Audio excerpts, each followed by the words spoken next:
The speaker is not using the mic. The interpretation into English cannot happen. These are the welcoming words of the moderator. Unfortunately, the moderator is not using the mic. We prepared a very interesting agenda for all of you today, and we will expect your feedback as a result of our today's work. And we hope to have all our speakers with us today.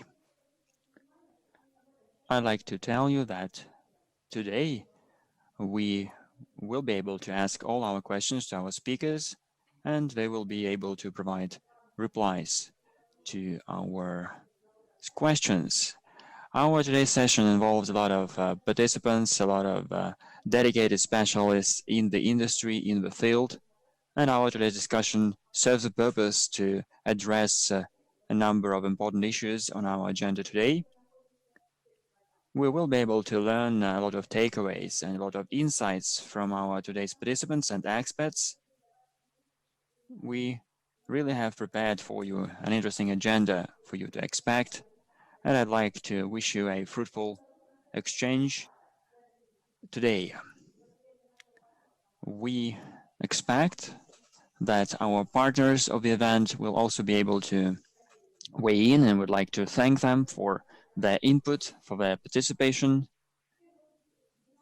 First of all, I'd like to tell you that there are a number of important factors, important issues in our agenda, and we really feel that this is going to be happening quite soon.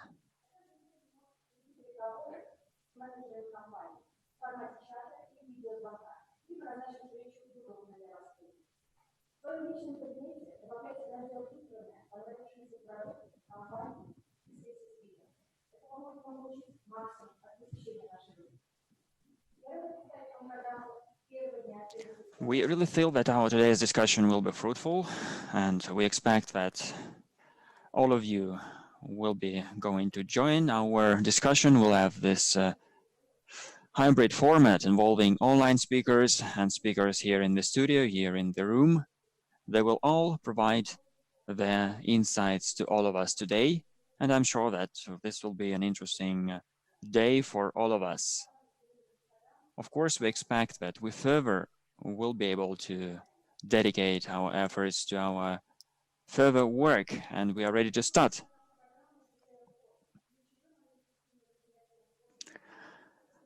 Our agenda is going to be started with a number of presentations delivered by our dedicated speakers, and of course we will be able to provide even better information on all our issues on the agenda.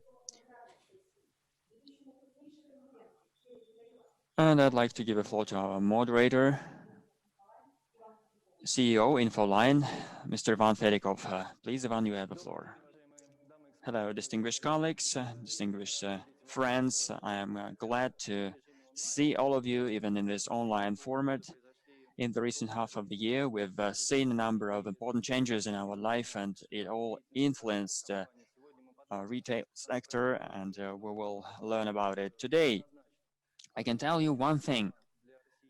The significance of home for all of us, the Russians, grew significantly. We are spending more time at home, and we start valuing our surroundings, our home, and this is confirmed by our statistics, which shows that the number of requests involving the word house, home, grew twofold. This influenced the dynamics of sales. At the end of summer, we saw the dynamics going down, and we see that this is not that critical at the moment, but we still have more requests like this, 1.5-fold. It influences our work, our activity, and of course we will be able to discuss it with our distinguished colleagues. I will now going to introduce them. We have our powerful speakers today, and we will expect your questions to our speakers delivered. I'd like to introduce Maria Evnevich, member of the board Maxidom, Olesya Simon from Leroy Merlin, Director for Purchasing, Marina Lobachevskaya, Director for Development of Shuyskiye Sitsy, and Ivan Melnikov, commercial director of OZON. These are the market leaders involved in our today's discussions. We are going to discuss our pressing issues in terms of business. Our discussion needs to be complex and throughout, and we will be able to now look into some analytical reports. Our first report will be on the macroeconomic situation, and I give the floor to Stanislav Murashov, head senior analytic at Raiffeisenbank. He will tell us more about the changes in our economy, in our Russian economy, and what we will be able to do on the basis of this information for all of us. Our equipment here is running perfectly. The Russian economy has seen an unprecedented crisis, and the crisis is unprecedented that because our economy has been influenced by the recent dynamics, by the recent developments. It involves such factors as oil prices and the weakening of the ruble. This year, we've seen a number of changes. Our oil prices are changing, and of course, this drop in prices did not influence that bad on the contraction of the economy. In our slide, you can see that to the right, we have our oil prices, and this is actually influencing our current situation. Our oil prices have dropped twofold, yet this drop didn't influence our GDP. We've seen a number of policies that were focused on the reduction of oil prices and the exchange rate of the ruble on the economy. This was confirmed by the use of the budget rule, which actually influenced our economy and deprived our economy from growth rates. Yet it also influenced it in terms of reducing the dependence on oil prices. The drop in oil prices per se shouldn't have been the critical influencer on the economic growth. We expect that the rates of economic growth will be inferior to what we had in 2012 and 2013. With our conservative budget rule policy at the moment, our economy should have had the growth rate of 1.1 to 1.5%, and the oil prices shouldn't have influenced this process. Probably it could impact and reduce the economic rate by 0.5%. But today's situation is unprecedented because the key factor here is about the lockdown of our self-isolation that influence our today's work and our economic dynamics in Russia. The second significant factor, which was unprecedented, is that we have seen the drop in oil production. This was the most major oil production reduction in peak periods. The YOY drop in oil production was 15%, which was a significant reduction, or a significant loss, of course. Although before that we see the reduction only 2 to 3%. The 15% reduction is the first ever attempt like that. In the oil and gas sector, this significant oil production reduction was the key factor that influenced the economic growth, reducing the economic rate by 1.5%. We were also influenced by the external factors from our other countries that faced lockdown.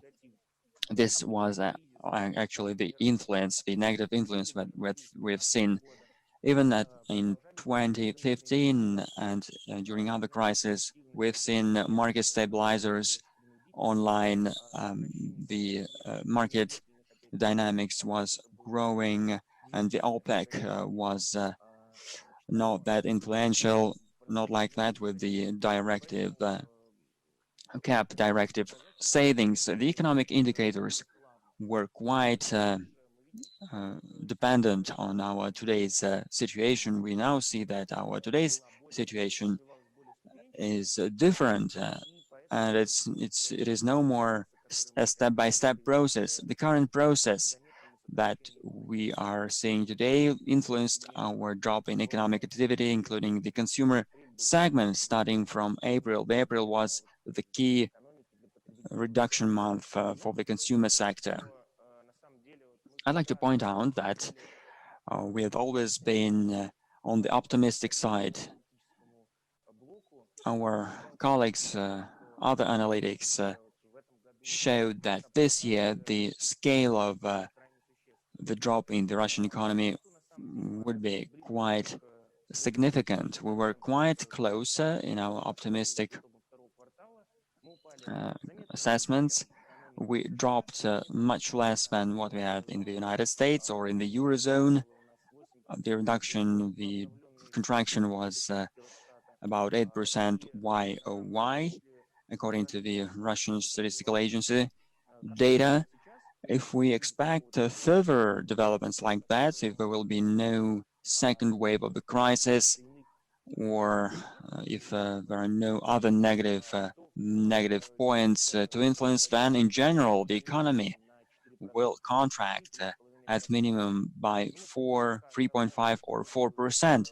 Yet we still are probably need to remember the rate of 1.4% until the end of the year. Probably we will have more sanctions that might follow, or the second wave of the crisis, or the second wave of corona crisis. And the oil production reduction will be also one of the key things here. We are more optimistic about that. In the early crisis period, there were a lot of pessimistic forecasts with the drop, forecasting the drop up to 10%. Yet we were the optimistic guys. We were thinking that the economy, the maximum contraction will be 5%. What are other factors? What are other inferior factors for the Russian sector? What will be the key factor that will help it to grow positively as we move forward? Focusing on the consumer segment, we can see that the situation, the context at the moment is much better than what we had in 2015. Here in the graph, we see that the incomes of the population dropped higher. The structure of the drop yet was quite different. In 2015, the key influence was on salaries and pensions, while entrepreneurs' incomes or property incomes didn't drop significantly. Yet this year, we don't see any changes in pensions or salaries. And in this graph, you see that official salaries have not been inferior, and also the gray salaries. We see that the amount of income, the significant amount of income providing life to the majority of people, this segment has not dropped. It was influenced significantly. We saw higher salaries before that. We saw more salary growth. They became flat. The key segment that was affected was the segment of SMEs. They saw the reduction of their incomes from property and from sales, and that led to the negative effect per se in general. Now, salaries and pensions were not that affected. And the key thing about the current crisis, and this is not a secret anymore because many paid attention to that, the support of our restoration in the consumer segment has been provided by this pillow, this cushion people had for tourist trips, for other expenses. So these are the cushion that has been generated to finance non-food segment, the non-food segment that is growing, that is reviving faster, and it almost managed to revive after what we had in April. Services sector is much inferior, including the services for people sector. They have not been restored anymore because we still have no flights, and we see that this segment is facing a lot of turmoil. Yet we see that this services sector it does not have a big share. Now we see that the general dynamics in retail is going up. We expect that the retail sector will be growing YOY. At the end of the year, as a result of the year, there will be a reduction, of course. The reduction will be about 1 or 1.5%, yet we expect that the YOY growth will be there. The second factor of the retail expenses growth was a following factor. Unlike in 2015, the cushion of people's finances didn't reduce.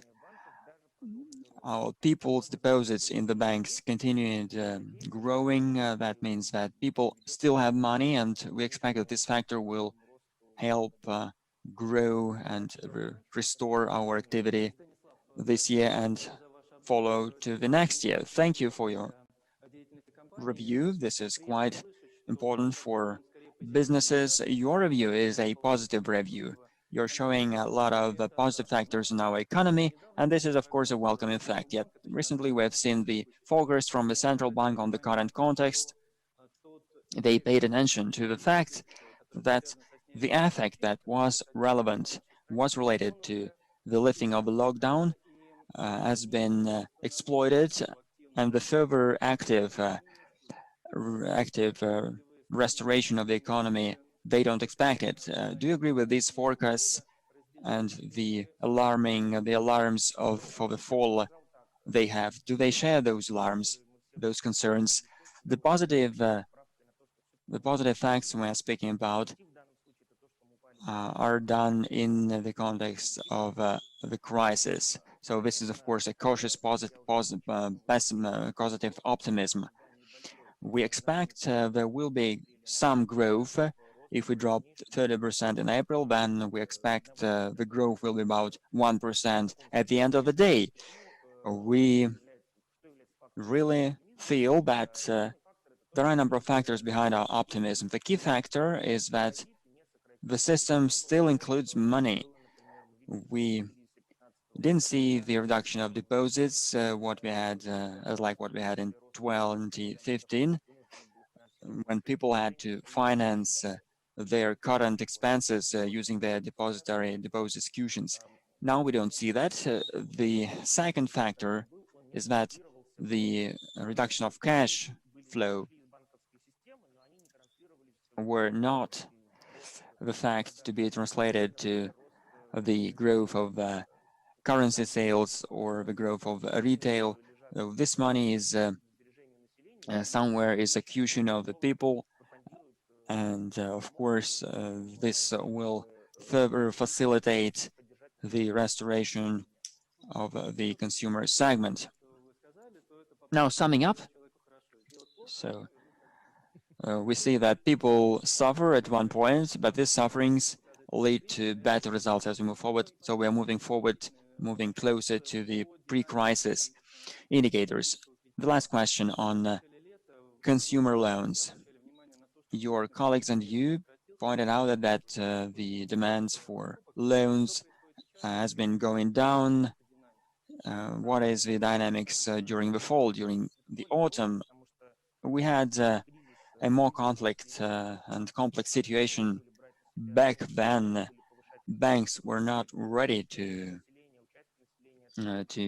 continue working, and of course this was not relevant for the loaners. So banks actually rejected more loan applications. We're currently seeing some restoration in our segment, and in banks we see that this sector is going up, and everything will depend on the risks and what we will have as we move forward. In our baseline scenario, we don't have the apocalyptic forecast. If we have this second wave, it will not be about the complete general lockdown and about all other factors relevant to it. And of course, the mortgage segment, the consumer loan segment, will be growing, especially the mortgage segment. So we expect some positive changes. Thank you for this positive forecast, because today we see that retail depends a lot on consumer loans, and of course, mortgage loans stimulate the demand for non-food products, for household products, and of course, this is quite important. Thank you, Stanislav. We will move on. We thank you for your input. I'd like to have our next presentation, and I'd like to tell you more about our retail situations to add more information to what Stanislav said. Speaking about the positive dynamics, the dynamics in the retail market, then we have our ROMIR colleague telling us about the current situation and the current market. INFOLine works in the retail segments. We work with retail chains, and we have been doing research for the past 20 years. In the product turnover in the recent 15 years, we see the crisis in the 2008, 2015 that were related to the drop in the turnover. We will need to pay attention to a number of factors. In 2008, we had the V-like development. In 2015, we saw a longer drop, and only in early 2020 we started having the pre-crisis levels. Only in Q1 2020 we've started having this dynamics at the level of 2014, which was the best period in our research history. In this graph, we see a drop of 30%. Then in May, we saw a drop about a quarter. Then in June and July, we saw fewer losses. And then in August, we now have a better situation. And then in September, we have the chance to have the zero dynamics. We compare that with the situation in August 2019. We see that the situation is going better, going for the better. And this is, of course, a positive sign comparing to August 2019, when we did have the drops, the previous drops in previous months. What we are having at the moment, the situation was quite better. And of course, in terms of retail, August is not the best month. Of course, showing this zero dynamics, of course, is not a positive trend. There are a number of further challenges, and in autumn, we will be able to address our issues in businesses development. Speaking about dedicated retails, we see a very bright picture that the food segment has not faced any negative trends, which was supported by the lockdown of restaurants and cafes.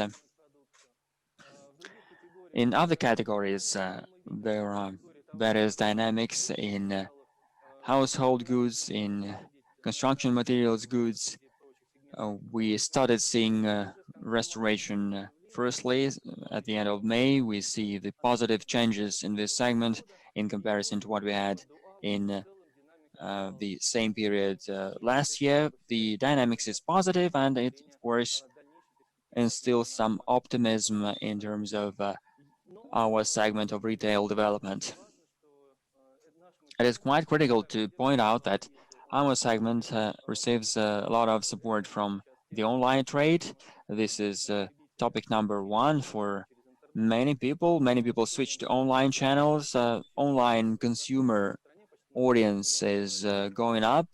We now have 12 million more people, and over 60 million people in Russia shop online regularly. And of course, non-food category is a category that can be sold online. Of course, this online sales channel is developing rapidly. Speaking about DIY segment and its development after the drop in 2015, which happened in 27, 20, after that in 27 in 2018. In 2019, the sales volume was not that better as it was in 2014, the best year. In our research history, we expect that in 2020 there will be a drop in sales, and it will be good if this change, if this drop is not going to be more than 7%. Of course, this is a negative trend. In terms of individual companies, this is a comparison with 2015 and 2019. We see that during this period of time, in the recent 4 years, we've seen the leader role, the top 10 leaders role going up. They are shaping the key trends for the industry from 27% to up to 40%. The share of this company is growing in the DIY segment. I don't have relevant data for the first half of the year, yet I expect that their share in the first half of the year even grew more because these companies have been developing their omnichannel strategies, and in their work they were focusing on promoting this channel. That was the online channel. That was the trend number one for many networks, for many chains. With the pandemics, people started shopping online, yet they started shopping from shops that they knew, and they happened to do their online shopping with the same shops as offline. And of course, the workload on online stores grew rapidly, and we saw a number of crashes in the websites because they could not handle the number of people who wanted to shop. Companies upgraded their IT systems and upgraded their IT logistics resources. We were quick enough to do that to satisfy this growing demand, which happened in the challenging first half of the year. Further, we will have a change in the situation. People are going back to offline, to physical shopping, yet the scale of online shopping is with them, and they will be switching to online shopping from time to time. And in conclusion, I'd like to show you our request, our forecast for this sales channel. We expect that in 2020 we will have about 400 billion rubles of DIY goods in turnover shopped through online. In the lower diagram, you see that the top 10 share for the online is much less than what they had in the physical segment, in the physical channel, about 20%. Yet the share of key players will be consolidated to the online shopping, and in further years we will be seeing the dynamics of tapping into this niche of our top leaders in online shopping. The leaders are different. These are the companies that sell their goods online. One of their focuses is DIY, construction materials, household goods. They are a bit different from our traditional networks, and their strategies are different. We've calculated the number of SKUs in these companies. You see that our online leaders have hundreds of thousands of SKUs in their catalogs and in their online platforms in the DIY segment.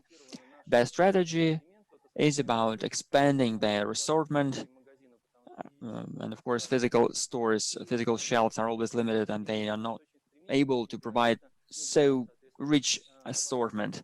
And of course their sales are growing. This is just a brief introduction, a brief deep dive on our trends, and I'd now give the floor to our ROMIR colleagues, to Anastasia Sidorina. She will be able to tell their demands Thank you for your information and for the introduction. I'd like to tell you more about our today's situation and look at the perspective of the consumer. We really expect that people are our key consumers, and we need to understand their trends, their patterns and behaviors, as well as expectations. My today's agenda involves a number of key trends. We'll look into non-food category in detail, including household goods, and we will also focus on our focus category, which is the textile. Speaking about consumer behaviors and expectations, I'd like to tell you more about our general picture. The previous speech, for a reason, included our macroeconomic situation of the consumer. People, shoppers, are influenced by many factors, both rationally and irrationally. To communicate successfully with these people, we need to learn from this macroeconomic context, and we need to consider it, of course. Let's look at some figures. At the beginning of the year, we've had our survey on the key topics that are key for our Russian population. The key topics were relevant to financial concerns of people, to low salaries, to high inflation rates. This is not surprising because if we look at such indicator as real disposable incomes and the dynamics of this index, that you see that for a long time we've seen this negative trend in this indicator until 2019 actually.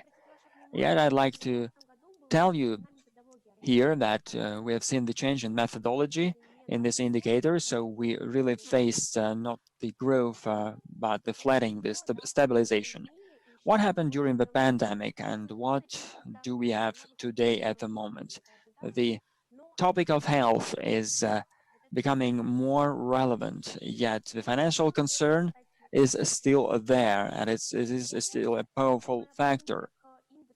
Looking at the index of real disposable income, we see that the dynamics is negative, and in terms of forecast, we expect that this negative trend will be preserved. What will be the result? The key consumer strategy, buying strategy, we see at the moment is saving and expense optimization. Looking at the audience of people, at the respondents who want to save, we have such respondents, and if we compare all the different groups of respondents, we will see that in each age group, we have these people who want to save, who want to optimize, who want to save money.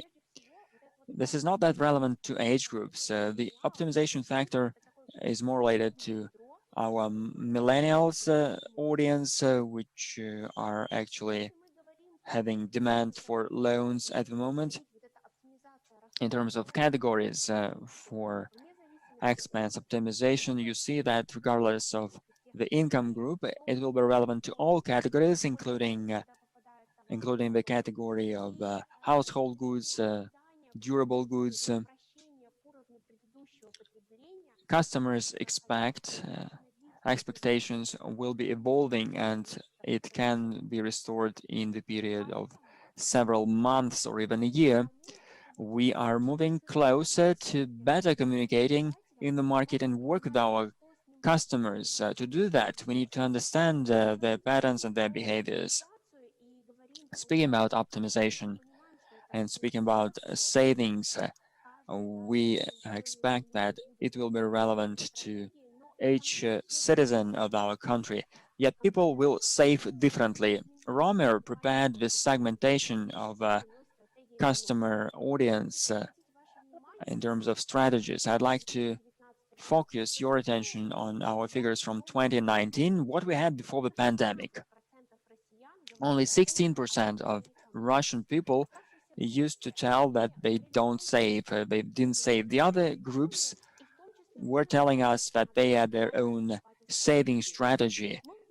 We were pointing out the four economic groups. The key audience is the group focused on lower propositions, lower offers, 33%. Then we had the rationalizers group that keep saving to optimize their basket by buying only what they have in the list. We have the cherry pickers category that are focused on promos and offerings, and we also have the thrifty category that try to minimize the number of visits to shops. Speaking about our forecast, what do we expect as a result of 2020? What will we have in 2021? We expect there will be a growth in optimizers category. They will be focusing on cheaper offerings. And we will also have our cherry pickers category growing. For them, promos will be still relevant. Yet at the same time, despite this negative dynamics, despite this grim picture, I like to point out a number of positive indicators. We always have these growth points. Speaking about the expectations of Russians in terms of reducing or increasing their expenses in different sales channels. Let's now look at our online channel. We expect that the biggest audience will be planning to increase their expense in this channel. The key reasons here is the security, the safety.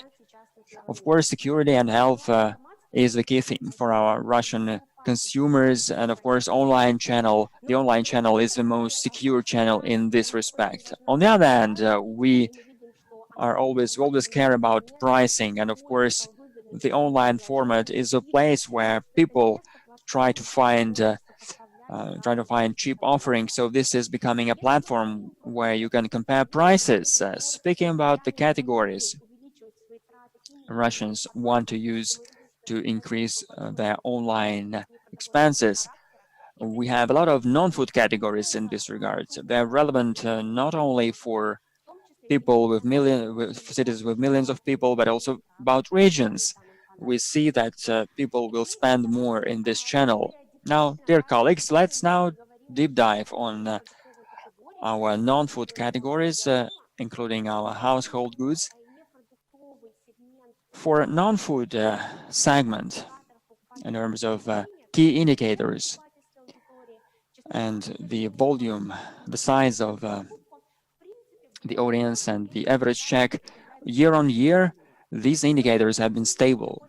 Yet, I'd like to focus on the online segment at the moment because you can see that this segment has been growing rapidly in terms of traffic.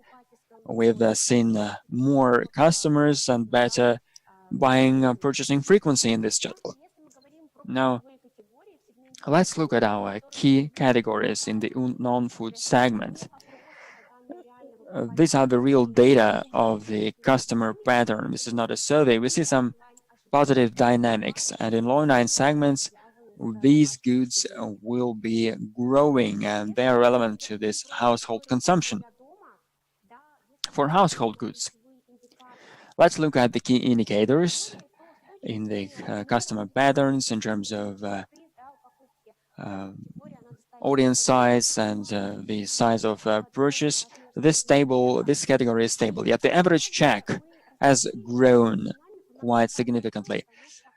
We show this quarterly dynamics.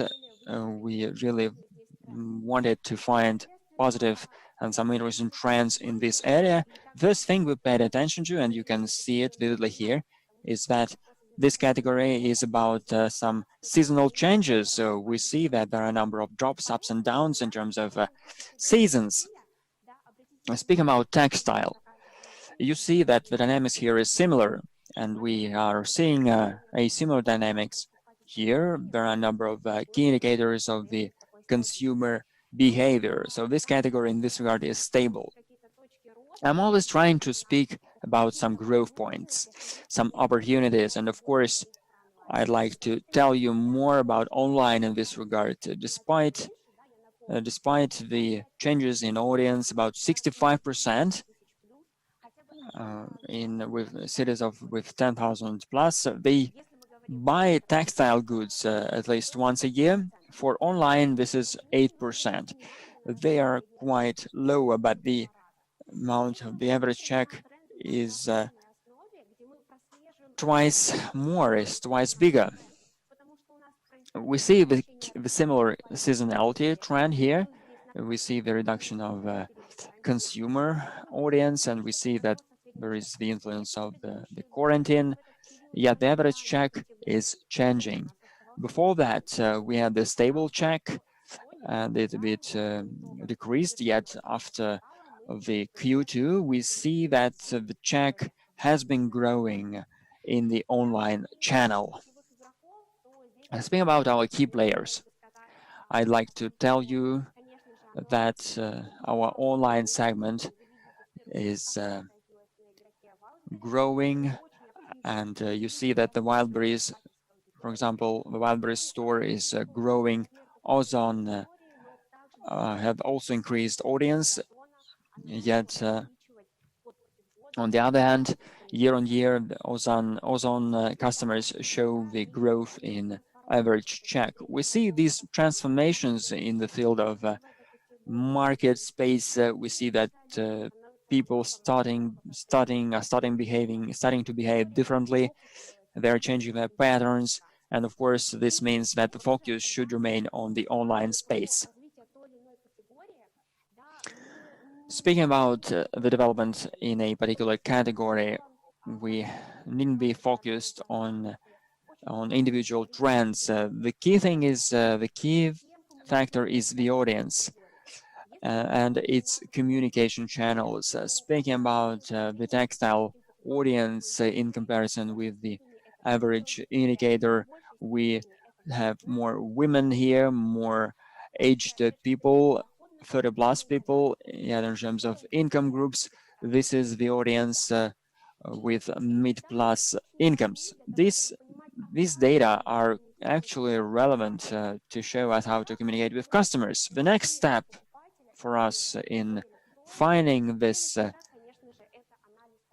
pattern, this approach, is about analyzing the pattern of this consumer in the media space. You see that the coverage, the reach of people, our textile shoppers spend a particular number of time for individual media channels. The consumer patterns that are being developed are influenced by our current trends, and of course these trends are changing, and these trends that we need to pay attention to are actually influencing our further development, and we need to consider them.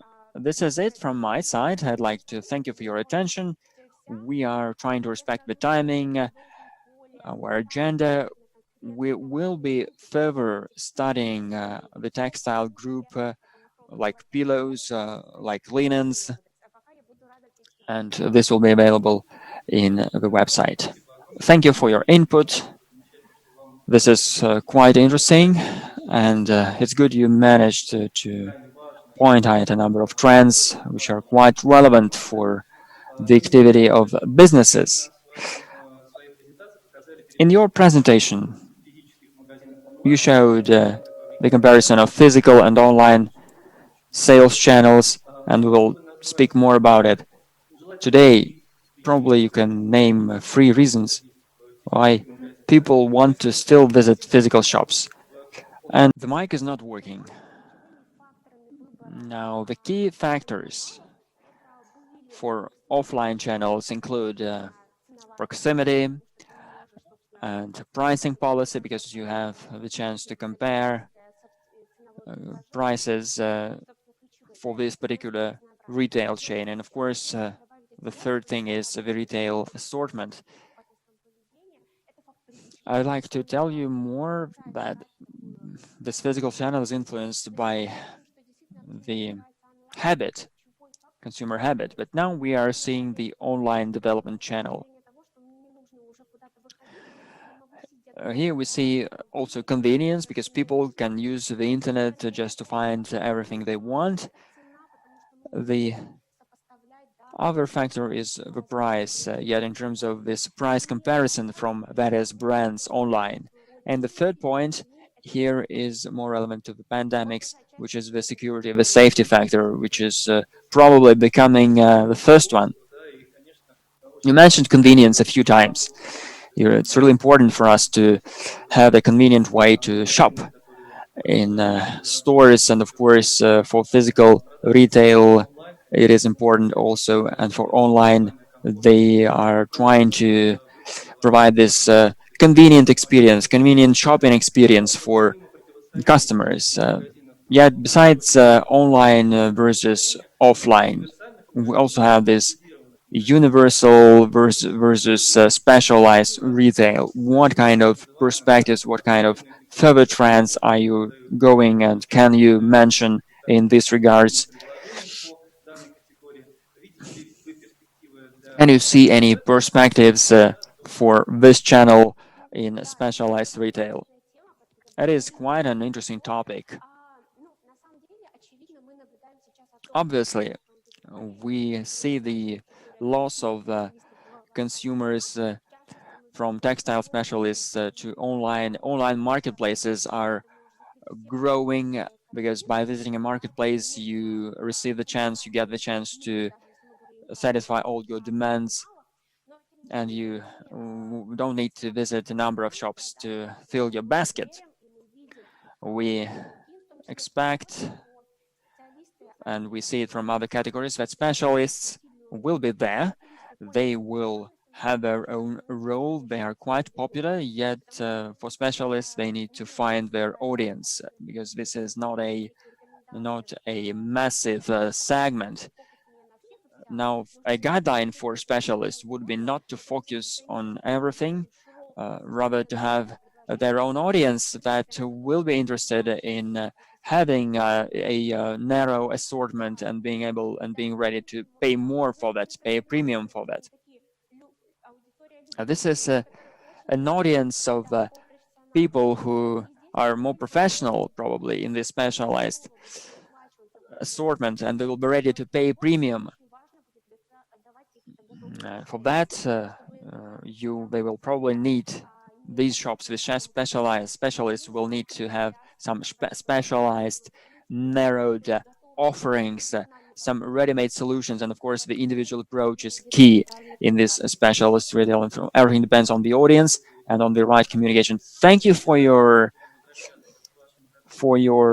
advice. We will touch your points with other speakers.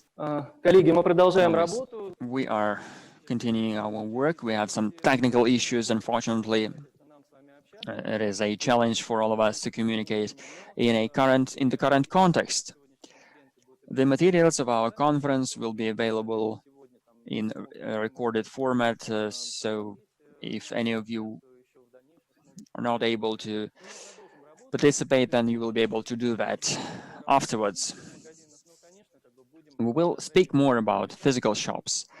We will touch upon digitization, and of course, in the second part, we will be discussing our online. I'd like to give the floor to Olesya, a representative of the Leroy Merlin retail chain.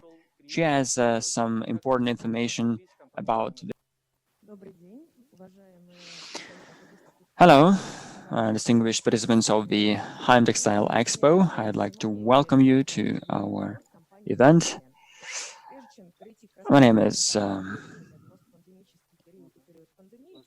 Olesya Simon, Director for Purchase in Leroy Merlin. I'd like to tell you more about our assortment and about our category.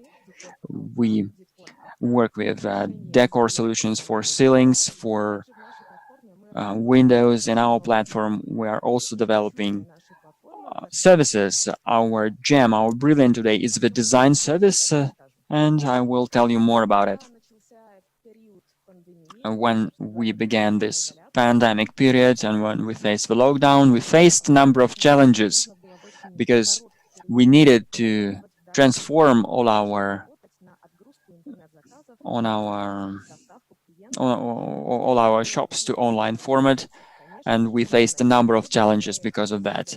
In early 2020, we've developed the Omnichannel strategy, and we were prepared to raise the online sales, yet we didn't expect that we needed to do that so quickly. When we worked with our customers, we try to analyze their consumers, their requests, and we try to understand their demands. During the self-isolation, we've had a number of chances to understand our customers' concerns, and these concerns were vast. They were related to our assortment. We are proud of our assortment, yet our customers think that we had a lot of similar items, SKUs, and it was not possible to choose. They also didn't face challenges in combining various goods. They also, some of them think that our assortment is a classical assortment shop, and of course we have all these insights and we wanted to have an action plan. Because of that, we had this action plan and we started implementing it. Speaking about our economic results, so what we had at the moment, what was successful and what was not that successful. Our customers' behaviors were and moods were quite low. People were going to save money, and we were afraid that people will be saving on construction materials, on household goods. Of course, it's not possible to finalize a repair in a flat without wallpaper, yet it's possible to delay the purchase of some ornaments or decorative elements. We were afraid, we had concerns like that, and we started facing a number of challenges.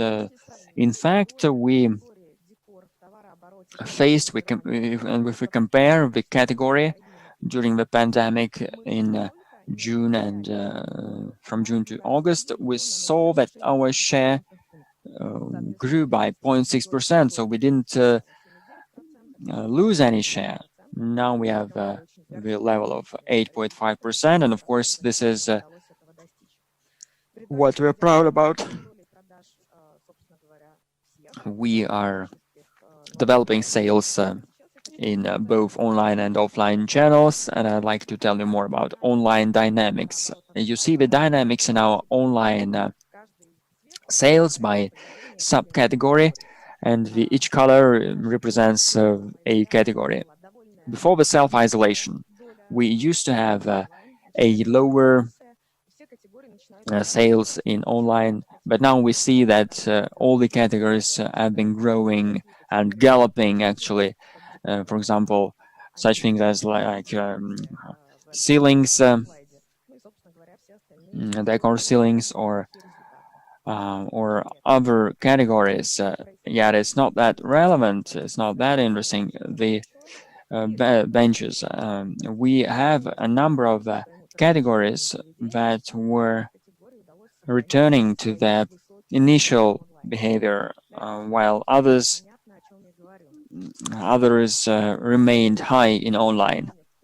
We have this dynamics by month in each of the categories. Then at the end, we compared the online share after the self-isolation was lifted, had been lifted. So before that, we focused, we paid attention to utilitarian, to their practical goods. They have their limited color palette. During the self-isolation, people understood that it's quite convenient to shop online in this category because you don't need to transport these items and bring them home manually. In textile, it is more complicated to buy these products. You need to have some tactile motions. You need to have some visual understanding to buy wallpaper, for example. So of course, selling those categories is complicated. We raised our online sales in this segment as well. Now we are back to the previous period for Decor Elements, which is the key element in our retail network. They are combining, they are complementing other categories, and of course, in online, these Decor Elements are a challenging category for us. During the self-isolation period, we tried to respond to customers' demands. Many people went to the village, to the country, and we provided them with opportunities to decorate their dachas, their country houses. So we added some wallpaper functionality in the website, and we also added the decor for dachas segment in the website. During the pandemics, we also had better sales in cities. We provided more solutions for people who don't have dachas, for example, for their balconies. So people received the results when they started organizing their spaces in balconies, organizing such spaces as training gyms or offices. In 2017, we remember that our content resembled the Sims snapshot. In 2020. Our content was quite different. This is the content that we are developing rapidly. This content is in demand from such players as Xi'an. And many media are demanding our content to use in their magazines and their editions. Of course, content is important. With the self-isolation, we saw a drop in decor. So we had a lot of concerns, while practical goods were not dropping that rapidly. So we wanted to change our policy in the website. We have the practical segment and then the decor segment. That was a combination, and that was a complementary segment in the website. We also organized our shopping window in the website. We have the marketplace goods and the retail goods. Now this marketplace is unified, and it unifies all the products. So we launched this shopping window during the self-isolation, and we managed to expand our product offering, enabling customers to shop on marketplaces, and we added some complementary goods on these marketplaces. One more advantage, which is not an advantage for online players, yet for Leroy Merlin it is an advantage because we still are an offline specialist. We switched to a new platform this year that helps us use assortment cards and provide stylistic decisions, and also add some collectibles, collection-based items. This enhanced our sales, so we're still in the progress. We've changed our sales volume and sales plans for 2020. We increased these sales plan twofold, and we really have this online battle online B2B and omnichannels sales are our today's priorities, and we see that the decor category is growing, and our concerns have not come true. We really expect that we will finish this year with positive results in accordance with the plan. Thank you for your input. You showed us evolution of your content, and this is a real example of how you changed. Yet for communication with bloggers, and this part was quite an insight for all of us. Next year, you want to raise your sales plan twofold. For sales plan twofold, we want to have this twofold increase in the decor category. So you believe that consumers will stay active online even despite the challenges of buying online. So you expect that people will come back to the online segment. So that's why you are growing this direction. Yes, we still expect that the online behavior will be changing, and we want to help them. There are a number of plans. We have launched a number of steps, a number of initiatives. This involves a lot of efforts from the whole team, from our IT, from our merchandising, from our purchasing department. This is a big effort, a big battle that we're waging, and we want to be successful in that. During the second part of our discussion, we will speak more about online sales. And now let's go back to our physical stores. In your presentation, you showed us a lot about it. About 90% comes from the offline channel, and this remains your principal channel. The question is relevant, is related to it. Before the pandemic and the post-pandemic period, do you see any changes in your activity, in your work, and also with respect to consumer behavior? Probably you changed some priorities for the physical segment, for the physical channel. We changed the work of our physical stores, so this is quite obvious. Dark stores work completely differently. We worked a lot with the personnel because people were afraid because they wanted to stay safe. Our success factor here is that you need to be open to your customers and to your employees and personnel, and to be open to them and honest to them. So we try to tell them what we were doing to provide safety. We focused on that. We organized regular sessions with our teams, performed by our leadership, by our senior leadership, by our line managers. They told people, we were telling people on our efforts to provide safety and on our roadmap in this area. We have had this flat situation at the moment, yet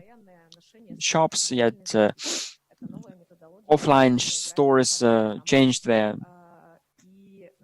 working patterns, because you always need to think about safety, wearing mask and others. People actually are getting accustomed to that, and they are now used to working like that. The key thing here is you need to be consecutive, to be sequential in your activities and work with people. This is on offline stores. For customers' preferences in their changes, we've seen a number of changes in customer patterns. People started saving their time, and they value their time. If they visit a store, they want to have a quick solution as soon as possible. So for that, we are organizing our project zones where people can just visit and tell what they want and get a ready-made solution. People want to have these packages, service packages. So we are developing these package solutions, and we give this opportunity to our customers. So we want to have everything possible in a consolidated space. We have launched 3 so-called capsule collections, and we feel that they are successful because they are driving good sales. Next year, we want to continue using these sales capsule collections. We'll then probably continue discussing further. You can take your seat. And I now would like to give the floor to Maria from Maxidom, an active player in the market.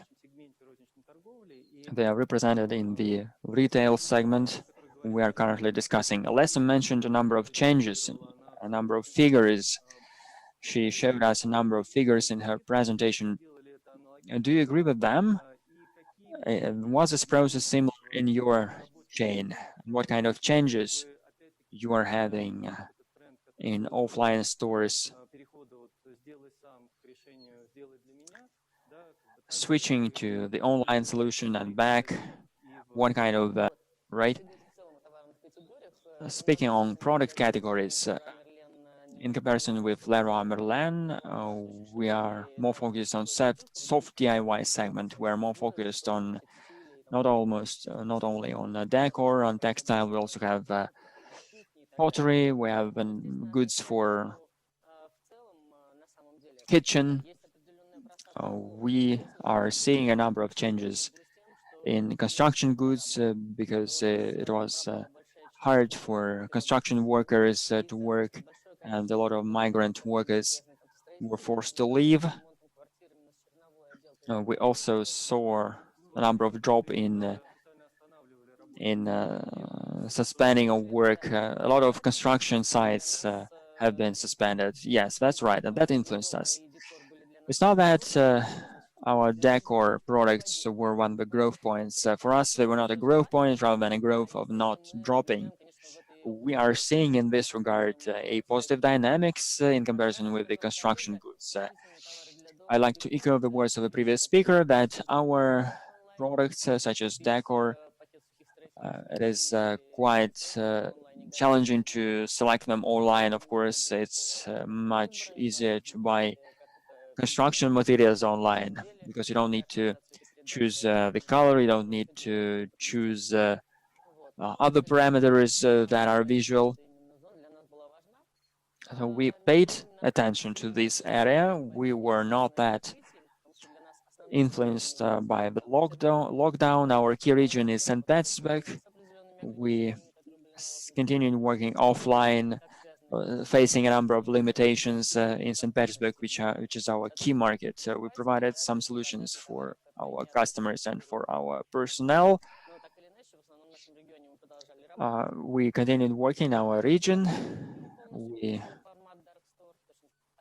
switched to dark store format in Kazan and also in Moscow region, in Nizhny Novgorod, in Ufar, in Samara and Yekaterinburg.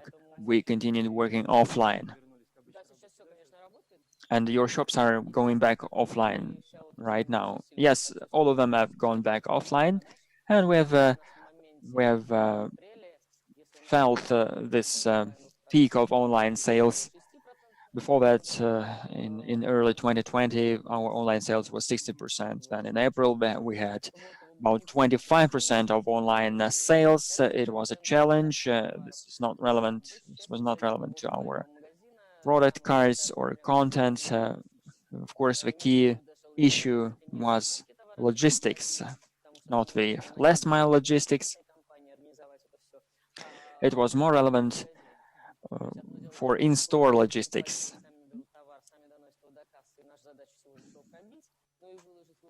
Before that, when people took goods from the shelf and brought them to the cash desk, that was much easier than having our employees collecting orders and fulfilling them after the lockdown. When we had lockdown lifted a bit, then we were back in online to 10% of online sales. We still don't know how it will be developing. We were trying to develop our content. We changed our parameters in filling parameters.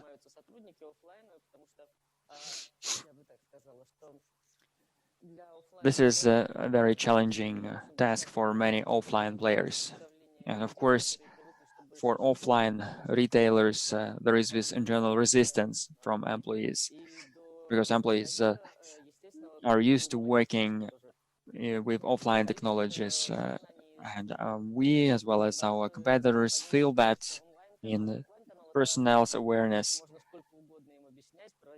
think that online and offline channels are quite different, and we keep explaining to them that offline and online are a part of the general omni-channel strategy. The online channel grew rapidly, and our personnel started understanding that we need to work more on this digital presence, digital representation. We've seen this psychological change, so our culture of employees has changed. They have started treating online channels better. This is relevant to our line managers, to our head office employees. They are responsible for goods representation in terms of ready-made solutions. This is a new generation of products, and of course, our new generation of people are not that good at making repairs at home. People want value-add services. They want ready-made solutions, and they are more emotional in terms of perception. They want not just to visit a warehouse shop and find some product, yet they are more interested in something else. Now we see this change. People 25 plus, 40 plus, they start buying their household products because they buy their first accommodation. They have emotional perception. We provide these ready-made solutions, and of course, emotional zones that look more attractive for people. We are trying to be present in this segment as well. So this focus on ready-made solutions in the field of collections of expositions. So you will be implementing it in our stores, offline stores. Yes, we see it already. We see it, and we already have been doing it for a very long time. We see the changes, and we see the changes in sales in different categories. We after that analyze the results, and we analyze the category in general. So we are seeing the general positive dynamics both in interiors and in the general category with placement, with shelf placement. This is quite a good trend. Our audience is about suppliers, and they want to be present in your exposition because it influences sales positively. How do you work in this with suppliers?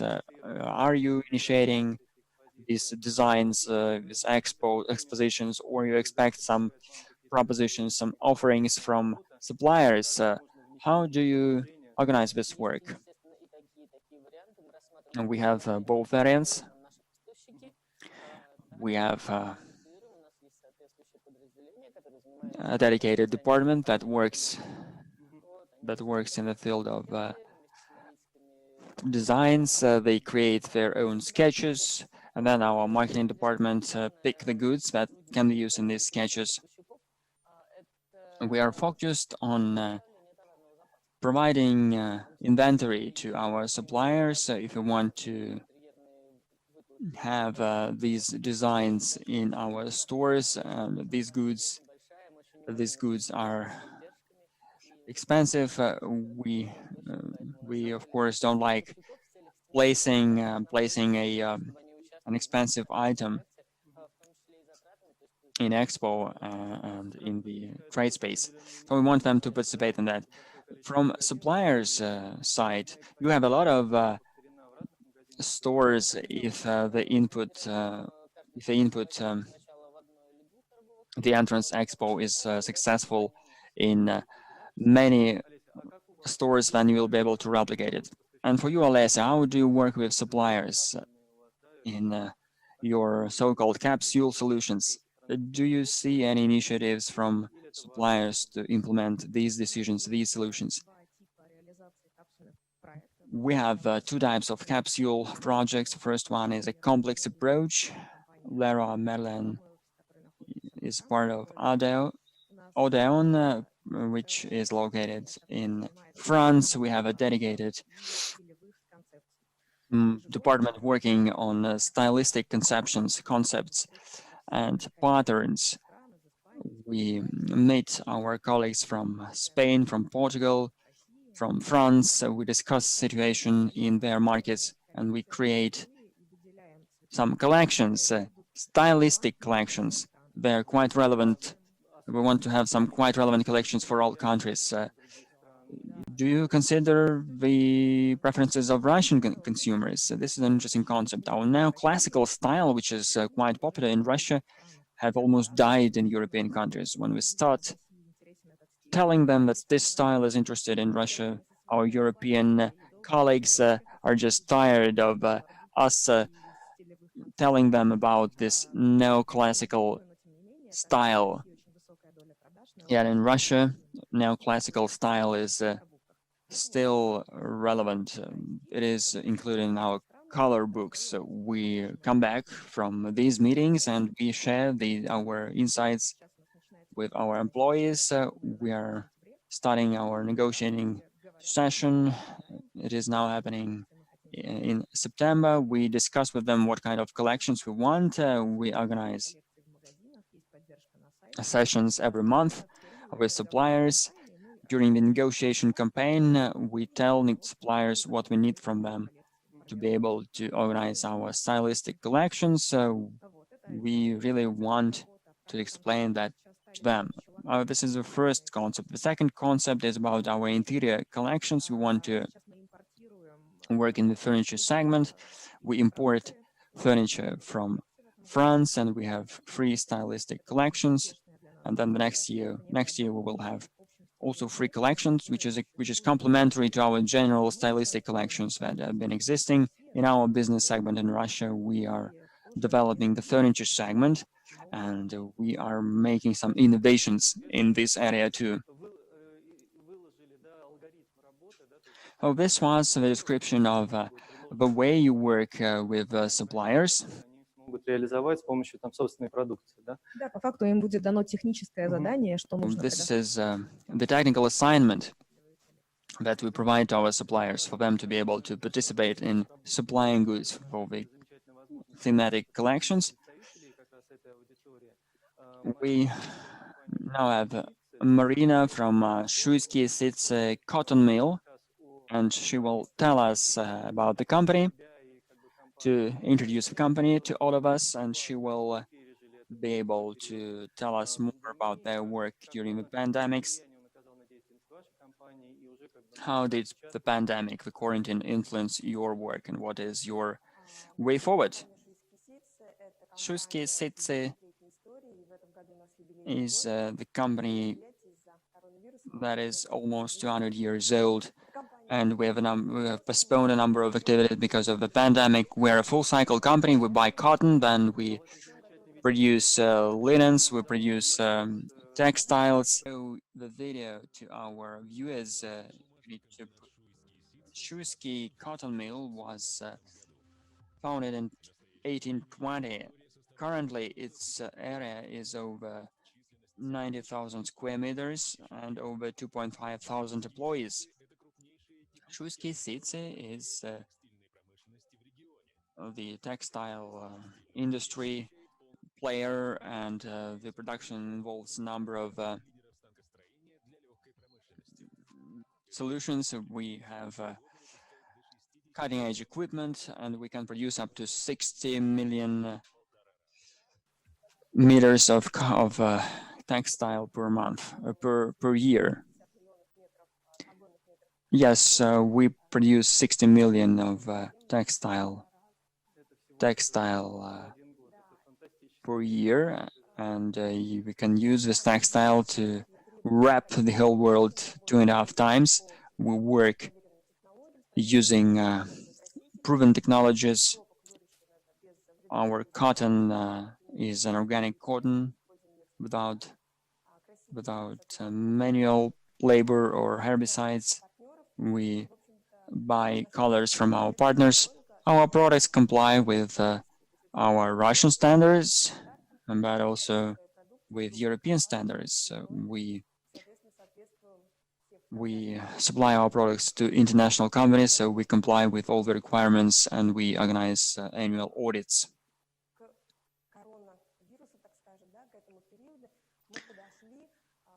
In this Corona crisis period, and before that, we had an ambitious goal. Before that, we had a 2 billion ruble investment, so we opened new production sites. We also launched a new product with processing equipment. We now have 3 production sites. So that was a large-scale program. That was what we had before the pandemic period. We faced a number of challenges. In March, we had a drop in sales. We produce home textiles. This is our basic assortment. And in some SKUs, we had a drop of up to 30%, which was a shock for all of us. Yet we understand that that was a time for opportunity. We started looking for opportunities. Our key sales channels are food and non-food channels, food networks, food chains continued working. Then for non-food segment, we had to reduce supplies. We switched to this new period. We started producing individual protection means. We had a big order from the ministry, and we started working in this area. And then we have our next video. Then after that, we also had our research and development. We used the result of our R&D, and we designed the protective suits, working together with our medical specialists. So we tested those suits, we designed those suits, and we manufactured the dedicated textile. It is based on cotton, yet when we have the virus on the surface of this textile, the virus is degraded, and it also is moist proof. We registered this product. We had all the certification for the textile, for this cloth. Now this new cloth is our new product. No one has ever tried to create such clothes on the basis of cotton. So we wanted to help our doctors, our physicians who were on the edge of fighting this virus. We've been working all the time. We canceled all leaves and business trips, and I'd like to show you our video clip, which was shot from our shop. Look at it. There are 2 lines, and this is a video that shows the way how this new cloth responds to the exposure to virus. Currently, our key aim is to provide safety, and we're currently testing our unique development, which is the Stop Bacteria solution. We use our cloth that has been produced our certified technologies. We have provided the functionality to this cloth for it to be able to protect against viruses. You can see it in this video. It is quite a high-quality product, and we are ready to stay protected using our product, the cloth. In parallel, we also switched other production capacities to provide these protective layers. In the first half, we closed with the same sales level as the previous year, which is of course an achievement for the entire industry. Further in July, we saw some delayed demand. In August, in September, we have been currently working to remove this gap. We had during the lockdown, when we had limited orders from chains. We are currently developing rapidly, and the sales are growing. Our conservative forecast shows that we will be able to sustain the 2019 volumes, both in sales and turnover. So our goals are ambitious. The share of specialized clothing is going down, and you're coming back to your business as usual. Yes, we actually are coming back to our business as usual. The share of these protective layers are still going down, but we still are producing them. We are producing these individual protection means. In Anastasia's presentation, if you remember, we analyzed this trend on the growth of the average check in the category, despite the growth of incomes, despite the loss of incomes. We see this check that is growing. What is the reason for that? Why people are buying more? Or you probably are good at offering adjacent assortment. What kind of reason is there? We see the fluctuations, the exchange rate fluctuations. We see a lot of other factors. What can you tell us, Olesya, Maria, and Marina? What can you tell us about it? We've tracked the evolution of the consumer basket in different categories. We saw that the textile grew more. We were sure that that was due to our fantastic textile solutions, but now I am trying to get confused.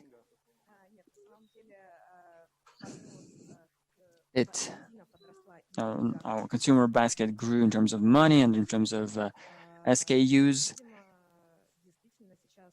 Today we're seeing this delayed demand, and we want to have newer collections for our customers. This is our strategy this year, and we are working with our suppliers. We tell them what kind of collections we want to have from them.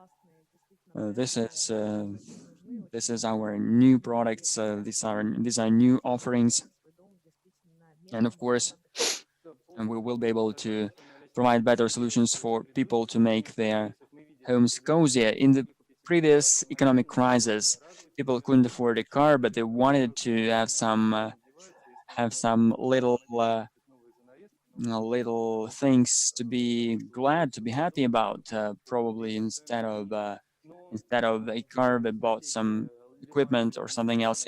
In Leroy Merlin's strategy, you have your low prices. You don't have dedicated promos or special offerings.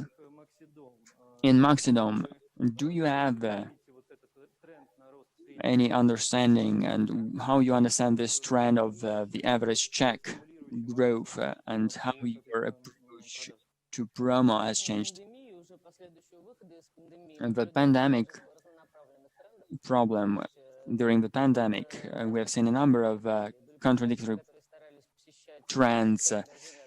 We had shoppers, consumers who tried to visit all stores. On the other hand, we had consumers who wanted to just buy a specific item. They just needed a basket. They needed just a particular item or a pack of screws or something else. These trends have been mutually annihilated, and we don't see any differences in average checks. In online stores, we have a twofold higher average check than in offline. So the average, because of online, the average check is growing. We also increased our prices. So this price index actually was also one of the reasons why this average check increased, because suppliers needed to raise their prices because of the exchange rate, and we did the same for our customers. We have our promo policy. We work with our suppliers in our promo approach. and we share with them our promo efforts. We organize our joint promo actions, promo programs. We use local advertising. We provide dedicated layouts, signage. We also provide some other solutions to support, to stimulate the growth of the check, and also splitting consumer traffic. Now, this is something that influences the raise in consumer satisfaction. Our promos have always been about raising the traffic in stores. We provided a high discount on everything, on all assortment. We have our wild days with 10% for all goods plus 10% with loyalty cards. They were extremely popular with sales growth reaching up to 200, 300% and even 700% when we had our last Thursday, discount Thursday. We had our record when our sales grew eightfold. That was a high growth that influenced the growth in months in general. We face the growth of traffic in stores. Starting from April, we decided to stop these activities, and that influenced the value of the average check because we had lines in our stores and cash desks. There were queues that influenced our average check too. Of course, it's very hard to be positive for myself and for suppliers. We were working efficiently. This is a very complex factor analysis, and of course it's very hard to say what was the influence.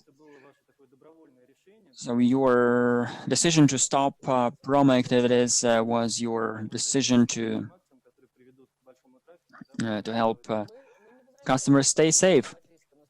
We don't want to create this risk still, yet we see that there could be a turnover which is dropping.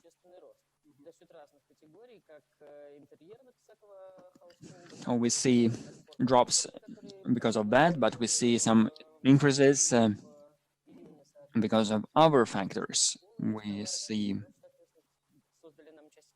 our products that are growing in different segments, for example, school goods. The revenues, the incomes of people are going down. People don't visit foreign countries and they spend money on household goods. They didn't buy bags or some clothes because there was no place to go for them. Restaurants were closed. And when you return home after work, you have supper. You just come from work, and you see your bad repairs only in the evening. And when you stay at home all the time, of course, you think more about having renovations. We are going to now switch to our second part. We've spoken a lot about online sales and the influence of these online sales, and I'd like to invite commercial director of OZON, which is quite associated with online sales, and I'd like to give the clicker to Ivan for him to tell us more about OZON's work with suppliers. Hello, distinguished colleagues. I'd like to welcome you all. I'd like to tell you a few words about what OZON is at the moment and how we survived the pandemic and the quarantine period. I will tell you more about our way forward using our approaches in Q2, the company in general. was growing 190% YOY, and our Q3 growth is continuing. We are above the average market trend. In August, we had the 130% year-on-year. More about OZON. OZON is one of the oldest online stores in Russia. We are 21 years old, yet our second life started 2 years ago, as we call it, when we launched our new project, which we call the marketplace. And now OZON is a big structure, and we are proud of it because it has its own infrastructure. We have about 16,000 points of distribution, and our Postomat network is the biggest in our country. We have a lot of distribution centers and logistics centers. There are 8 of them, and our geographic coverage is 13.5 thousand cities. We work in the Russian market, the Russian territory. 2 years ago, we launched our beta version of the marketplace project. We had only 100% of online retail that provided our sales. Yet starting May this year, the growth of the marketplace sales was quite obvious, and now we have 51% coming from the marketplace. Now the current share is 54 to 55%. So in the recent 2 years, we have revolutionized our structure, providing this aggressive growth, and this aggressive growth is happening right now, and it has been happening in the recent 2 years. Our sorting center, we have 2 models in working. Our sellers. A supplier can use our warehouse to sell goods using our fulfillment. And they also have the opportunity to integrate their store in OZON, so they can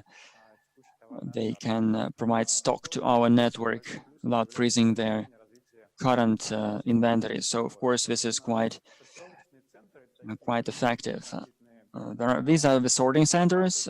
These are the transit hubs where suppliers deliver their packaged orders, and then our logistics fulfill these orders for end customers.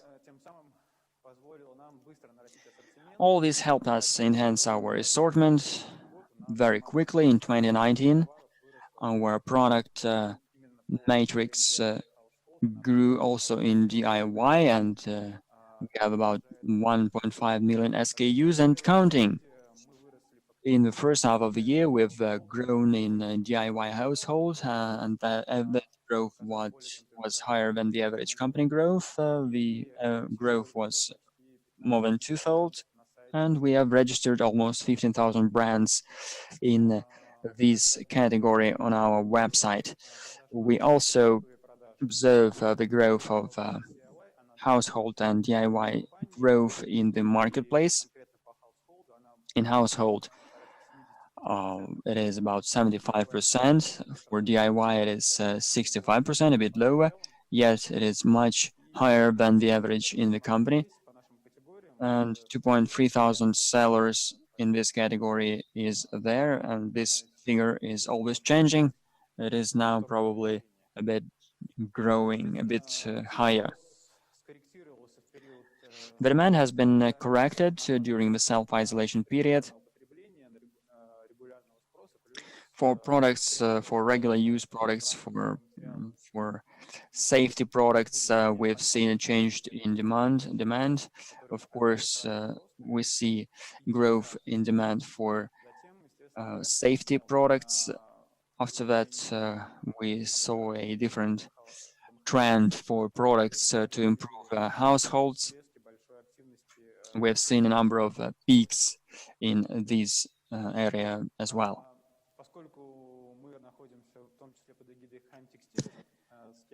We cooperate with Haim Textile, and we regularly visit expos in Russia and in other countries. I'd like to tell you more about textile. The growth was over 180%.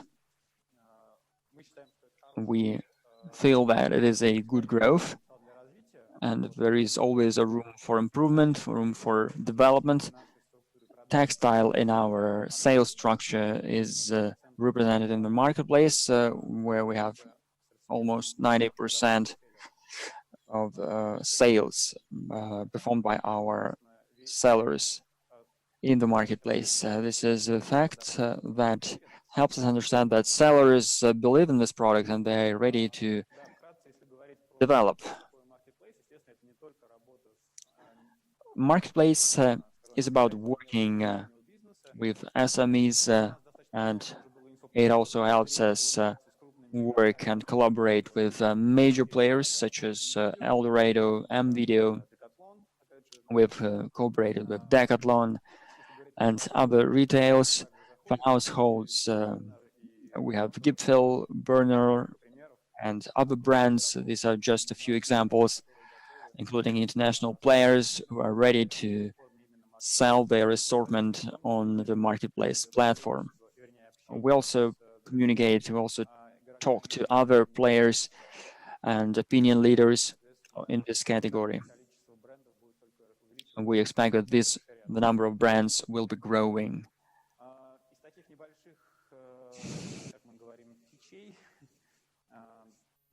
Well, we have more features.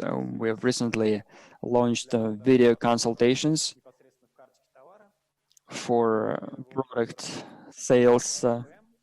AMPM was the first pilot project in this area. This success story is now being replicated. We see better conversion for these products compared to ordinary products.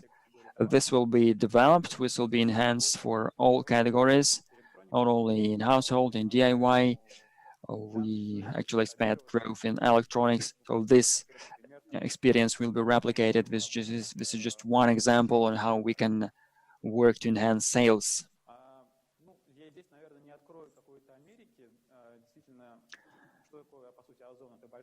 OZON is a major problem that involves a lot of, is visited by a lot of people, millions of people daily, and we provide them with the opportunity to buy products and sell products. So we are ready to cooperate with any businesses, and we have had sustainable experience in this regard. And our infrastructure enables our customers to sell products and to send products across the country.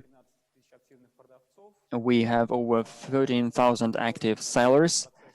The seller onboarding for new sellers. So you see the sales funnel here, which is quite extensive. We don't see any limitations in terms of figures, so whether it will be 100 or 200,000 players. And of course, we expect that this will be a reality very soon.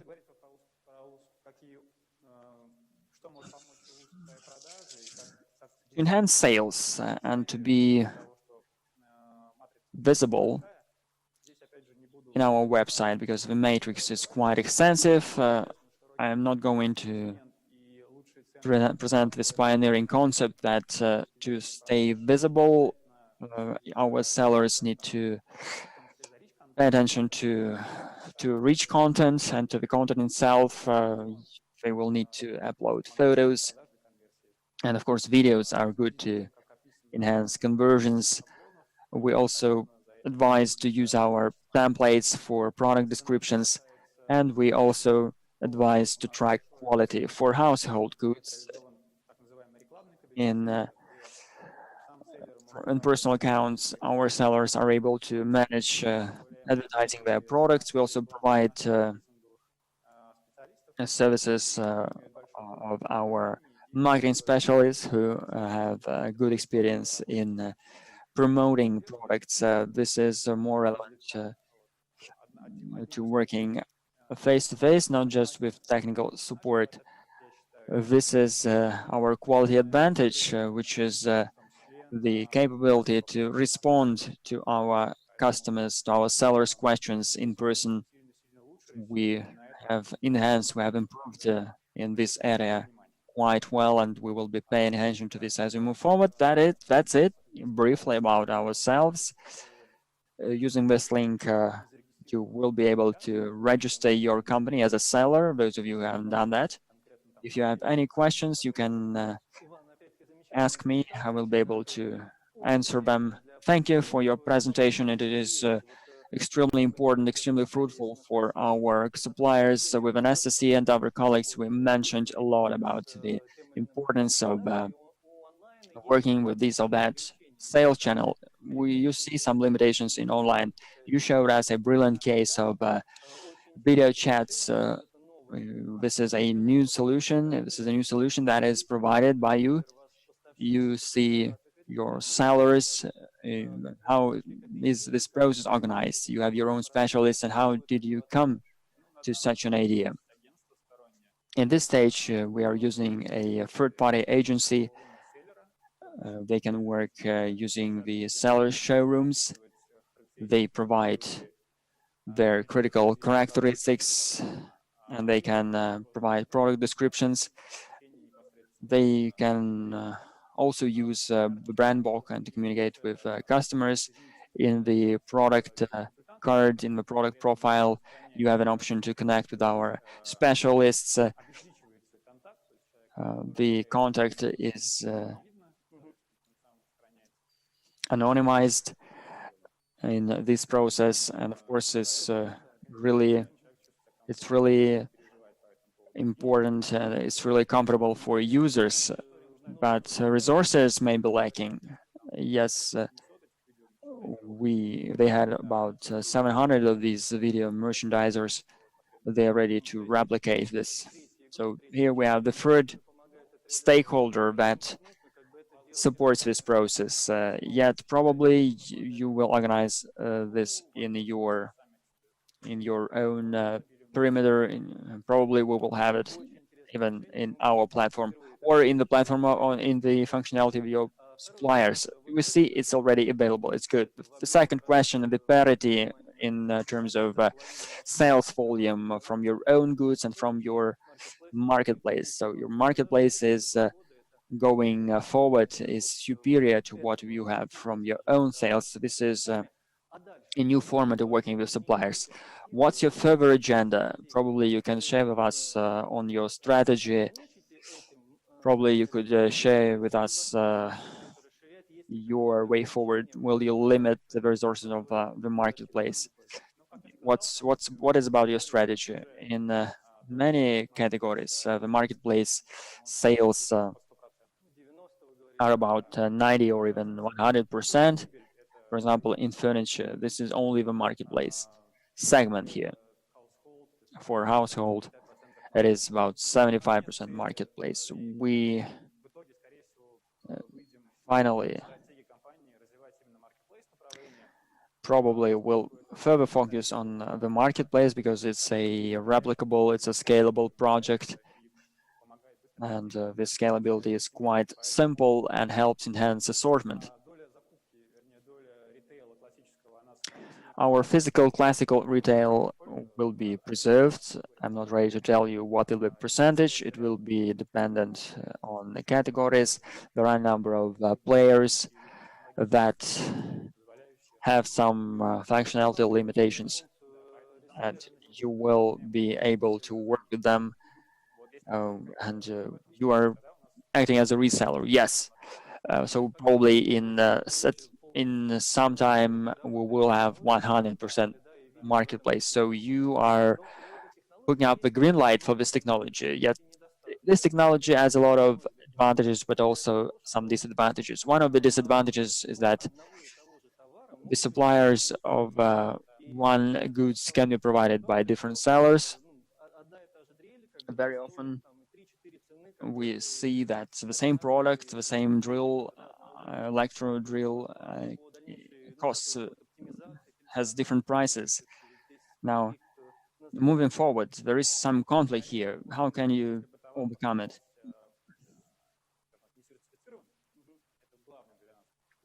For us, the key thing is certification. Of course, we are always focused on selling certified products, and of course, the conflict might be even higher if we sold uncertified products. For better pricing for the same item, this really is the decision. This is really the decision of the customer, and of course, the seller need to understand the the comparison of price versus delivery rate. Those, for example, people always choose if we want to get an item quicker, they probably will be ready to pay a premium. So we try to not limit this process, but we want the prices to be within the market. But still, it is decided by the seller. Yes, it is, and it will be like that as we move forward. So probably you some conflict of interest. So probably, if there is some conflict of interest, you will be deleting sellers from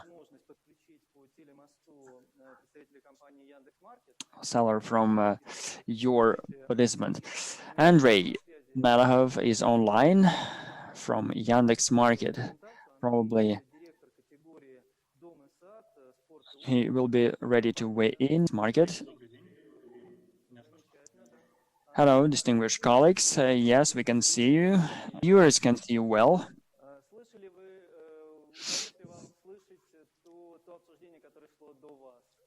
Have you been able to listen to all the speakers? Probably in your presentation, you will be able to sum up those conclusions and have some additions from your presentation. We had a very fruitful discussion, and I would like to briefly tell you about the trends in online that we have at Yandex.Market.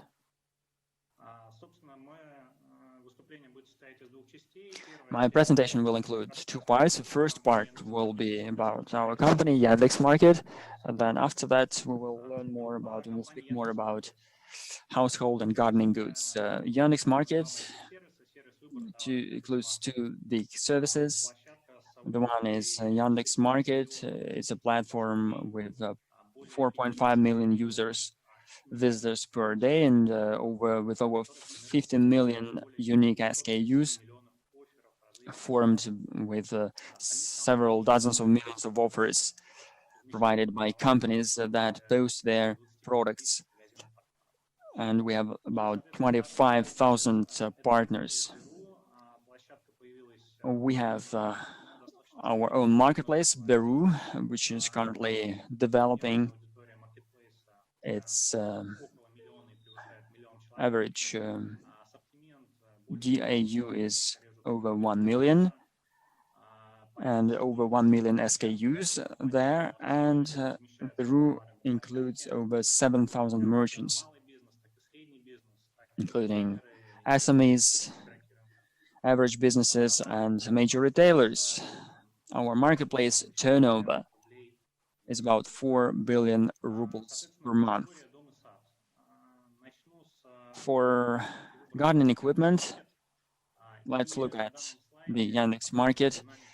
You see the dynamics of this product category throughout the customer demand. We work with various stores. Household category includes DIY goods. There are some seasonal items as well included in this category. And you see the share here. It is fluctuating from 17 to 18%, and the share is changing, which is related to exchange rate fluctuations. That is more relevant for electronics category. Then starting April, May, when we saw the limitations, the category of this household goods exceeded last year, and after the lifting of the lockdown, it remained at a high level. In the peak periods, it was 19%. большим спросом, то на примере июня здесь сравнены вот на этом слайде. Now in June, in this slide, you can see the comparison with 2019 and 2020. We don't see a number of changes in tools and gardening equipment. Currently, the gardening equipment is ranking second after sanitary equipment. In terms of top 10 categories, I'd like to point out that the number of share of pools and accessories grew twofold, while for grills and barbecue goods, the share also grew almost twofold. This July's trend was goods for outdoor leisure. This is relevant for the market Yandex. Our top 10 SKUs include a mix of clicks in terms of types and money. We have several types of pools in this top 10. We also have some other goods, for example, washers, car washers. This is, of course, we have this luster Osgona, which is an inexpensive product, yet quite popular. In this slide, you can see the household and gardening equipment group category at Peru. We didn't see any drops. The growth is stable in the category. The peak was in July, and then in June, the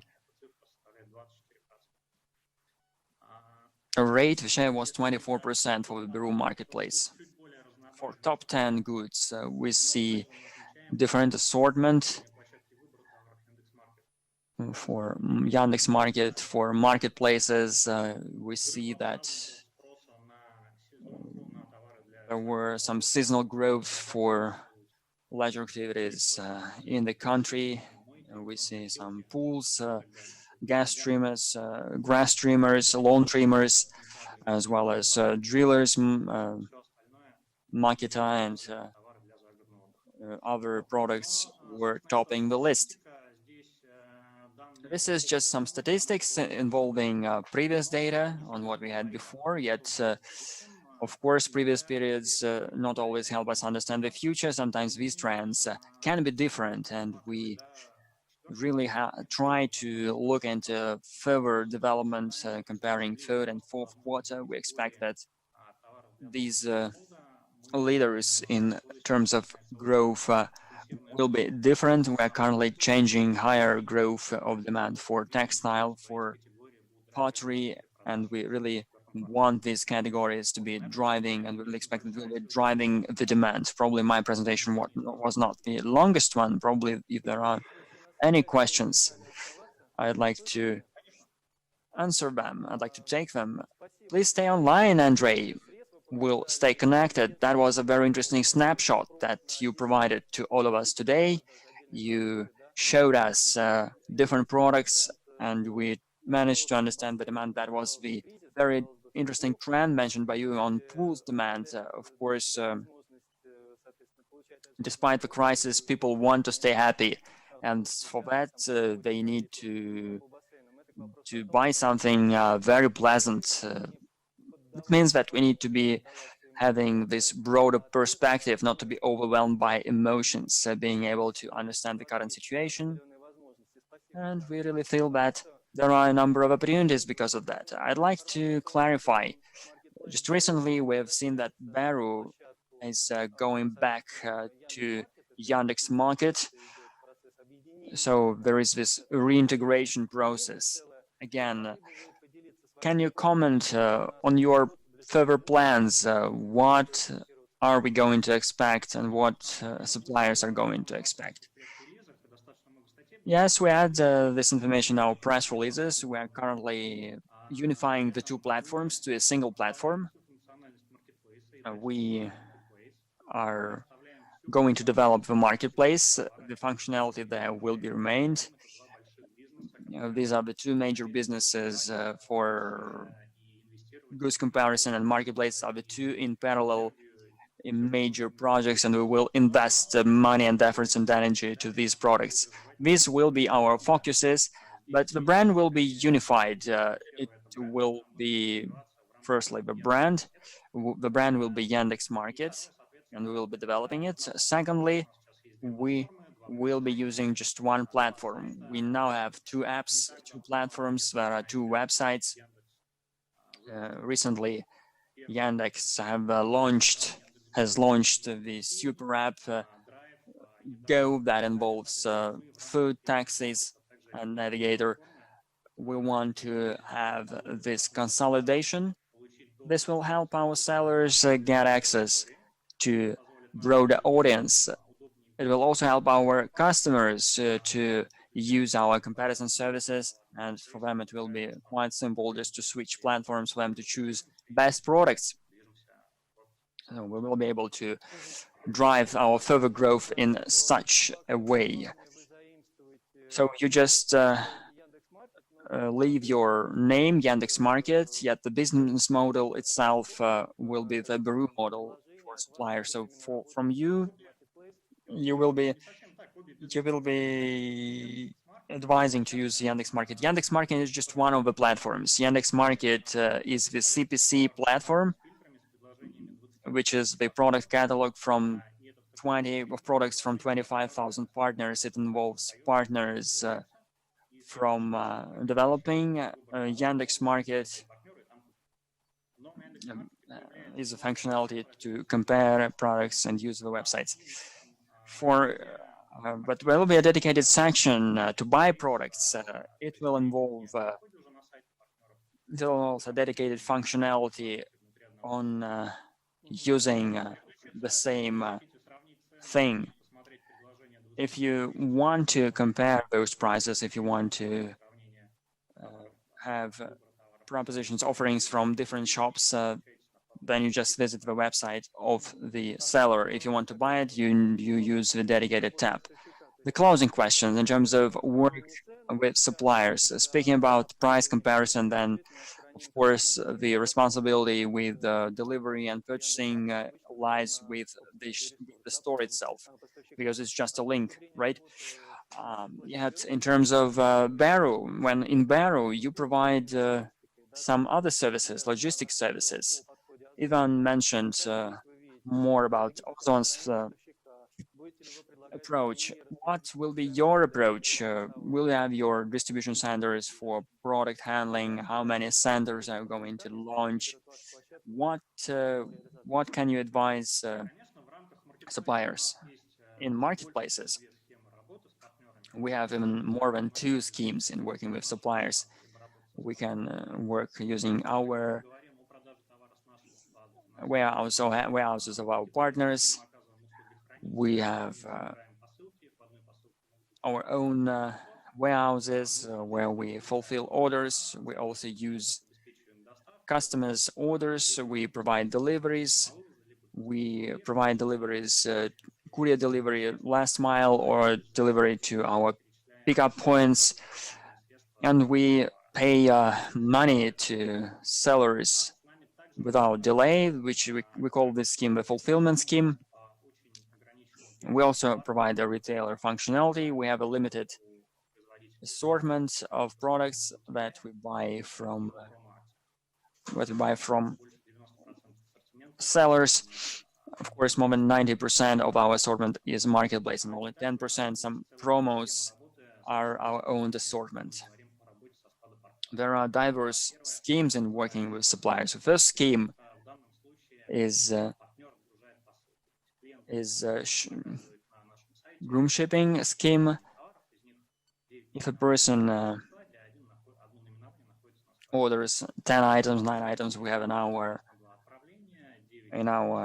warehouse, and 1 item is in our partner's warehouse. Using the drop shipping scheme, we can consolidate, unify these orders, these 2 orders in 1 shipment. The second scheme is cross-docking, when partners ship not parcels, but products. Our partners send products on a pallet. So we receive products, we consolidate them with our goods, and our customers get not 2 parcels, but 1 parcel. We're also developing the third scheme. It can be used for specific categories such as pharma, alcohol. We call it the click and collect scheme. We want to develop it for our major partners or for retailers having their own sales infrastructure. Thank you for your fruitful weighing in. Andrey, probably you can stand online and you will be able to discuss more questions. For Leroy Merlin, you have your own marketplace experience. You see that our partners are switching to marketplace. What about LM? Are you planning to also switch to this functionality, to this technology in working with suppliers as well? We plan that. We're planning that. We want to develop our marketplace. This year, we've made a large step on providing a large shopping window that we organized. We try to work with our suppliers on working with us as a marketplace. We are going to tell them how to be our merchant, a participant of our marketplace. We try to use the experience of our colleagues. We provided support of our merchants from our OZON colleagues. So we try to support our merchants at all stages.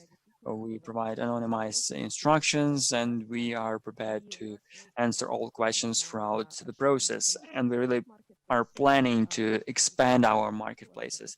150,000 SKUs we want to have in our marketplace at the moment. So we are currently developing this area.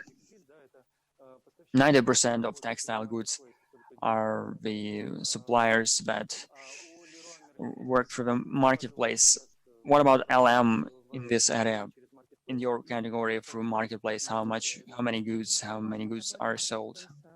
Our marketplace share is very low, about 1.5%. But we are only starting. We are beginning to develop this functionality. We have devised a strategy on how we want to position ourselves in this market, and we want to differentiate, and we want also to have more inputs from online and offline, and we are going to implement the strategy of 150% SKUs from scratch is a major ambitious step that we want to have this year. 3 or 4 years old is a project of a marketplace. In your company, you are integrating this platform. We needed to spend some time on implementing this approach. You have done that, and you see there are a lot of ambitions. We were asynchronized. For people responsible for physical offerings, were contacting our marketplace specialists, but we didn't have a unified strategy, and we didn't understand how we depended on each other. We have organized a number of strategic sessions during which we try to understand our common vision, and it seems that we now have it. We have seen a number of success stories, and we really want to develop this channel extensively. Indeed, and I wanted to ask Maria about that as the only supplier represented here. Do you have experience in working with marketplaces? Are you satisfied? Probably you can share with us on these advantages. LM were one of the first to invite us to join their marketplace. We've been working using this scheme for almost a year. In general, marketplaces were just one of the channels, not the major channel for us. When we faced the pandemic, we started actively using this channel because we understood that it was a growing channel. So we were listening to all experiences, success stories, and very quickly we were able to join Wildberries, OZON, and we see the growth of sales. We are satisfied with this channel. Yes, we are. We have hired a team of professionals who want to work in this area. Thank you, Maria. This means that suppliers are always satisfied. Now, in conclusion, I would like to ask Marina on marketplaces. Before, she was skeptical about marketplaces. There are some objective reasons for that in terms of the economy. In terms of the economy, this communications channel is costly, yet at the same time, we see examples when major retailers are starting to develop their marketplaces as suppliers, and OZON have their major projects with MVideo, with Eldorado, and with others, with other major retail companies. They are becoming suppliers. They are providing their shopping window online. Maria, did you change your attitude to marketplaces? What about Maxidom? Is Maxidom planning to develop a marketplace with other players?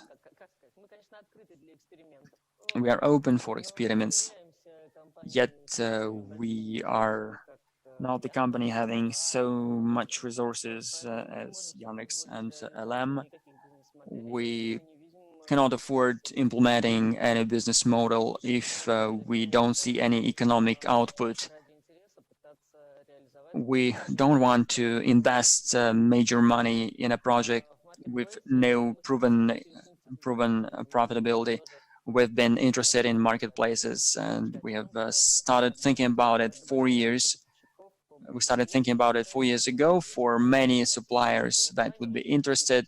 We understood in offline we had 80,000 SKUs, so probably in online marketplace we will be able to provide even better assortment. Yet for models, now it can be a two-parcel approach, or in terms of logistics, we have not yet found this economy. We're still counting and calculating. You just need to sacrifice service or money. If there are two parcels going shipped to customers, who is going to pay for that? Then for household goods, this means that these products need to be shipped as one package. It's not good to ship wallpaper without glue in different parcels, so people don't want to pay for different parcels. So this means we need to work with logistics, and of course we are not that big company to make such an investment. We're still working on researching this issue. We will try to find a solution. We want to have a quick delivery. We are trying to provide delivery on the same day, and of course having these changes will change our approach. There will be some delay. So we're currently looking for an exact balance between the service quality and economic feasibility. We're still looking for it, but I'm more like skeptical about it in our company. In our own marketplace presence, our strategy is about market share retention and its enhancement. For us, we are more focused on long-term profit. Long-term profit cannot happen without sales volumes growth. Yet we really don't want to lose profitability and sacrifice it for the sake of turnover. This can be some collaborations from marketplaces where they're in principle possible. Yet we are not that sure in terms of economic feasibility whether it will be interesting, because there are high fees. We'll have to pay those fees for logistics, and of course marketplaces use those fees rationally for their suppliers. Now, in our company is managed by shareholders, and our key managers have their KPIs on long-term profitability, not just turnover. We want to overcome many crises. We are just a private company, and we are still working. So we are currently sort of looking cautiously on these initiatives. So we want to learn experiences from our colleagues, probably learn from the mistakes of our colleagues, and after that, when we understand how to do it, we then start doing it. Thank you for this reasonable analysis, for the reasonable breakdown of all the issues within this process. Of course, Maria is retailer. We are suppliers. For us, it is more important to reach customers directly. Marketplaces are good for that. We had a very fruitful discussion. Now, probably a very quick question to all the participants. Just recently, at one of the conferences, the Nike Russia manager, by 2025, their online and offline sales will be even. It will happen until 2025. Of course, footwear is not probably the best category to buy online, but the Nike, they are seeing such a roadmap. Probably everyone and Andrey will now weigh in on having this parity between online and offline sales, if ever. When half of our household goods will migrate to online, and then the second half will remain offline. Now, what are your focus? What is your outlook? We have our 3-year strategy, and we plan that until 2023, our online decor sales will reach 14% in 3 years. Speaking about 15% is quite ambitious. And I'm not going to tell you when this is going to happen. Of course, it's hard to tell for such categories, for such products as textile, because they involve a lot of emotions, a lot of tactile feelings when you choose those products. Now, for us, in 3 years, we have this 14% share. Thank you for your complete answer. So probably this can happen when we have such a long term. For you, Ivan, as an online player, you only do online sales. For suppliers, what do you expect? What's your expectation on the parity between online and offline? It's very hard to say. The key challenge for online is logistics and remoteness. And of course, our geographic coverage in the country. For China, I think the online share is 30%. For the United States, in the United States, we have 15%. We are currently in between US and China in the 5-year horizon. We will probably reach 25%. Probably in 10 years. This is just a rough forecast. For you as a supplier, we are a production company and we work with many brands. They sell our products online. In our trademark, this is probably 12% in the next 2 years. Now, Maria, I do believe in the parity between online and offline. I cannot say you anything about it. Now, Andrey, what's your perspective? What's your perspective on the parity until 2025 of having the parity of online and offline sales as what we have from Nike? Nike, everything depends on the category. For tools, for instruments, the parity is almost there. For emotional purchasing, where you use design, where you need these feelings, this parity probably can happen, but it cannot happen too soon. And for the market in general, we're closer to the American trend than the Chinese trend. Of course, we can only make unreliable forecasts. So we are moving, I think, across along the US scenario. Thank you, distinguished colleagues. And we had our fruitful discussion, and that was quite an informative session today, involving a lot of insights. We heard a lot of figures and comments. In conclusion, I'd like to tell you that our consumer market is quite sensitive to economic crisis and to the change in consumer partners. We always see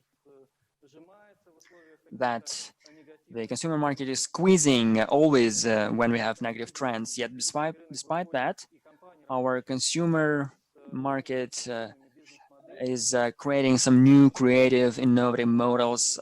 It is evolutionizing, and the evolution can happen even quicker. And we have a lot of examples like that in the current period. We are thinking about the future, and we really feel that the products, the companies in the market will be able to work successfully. I wish you finding successful solutions in at this time, and we'll be helping you. I wish you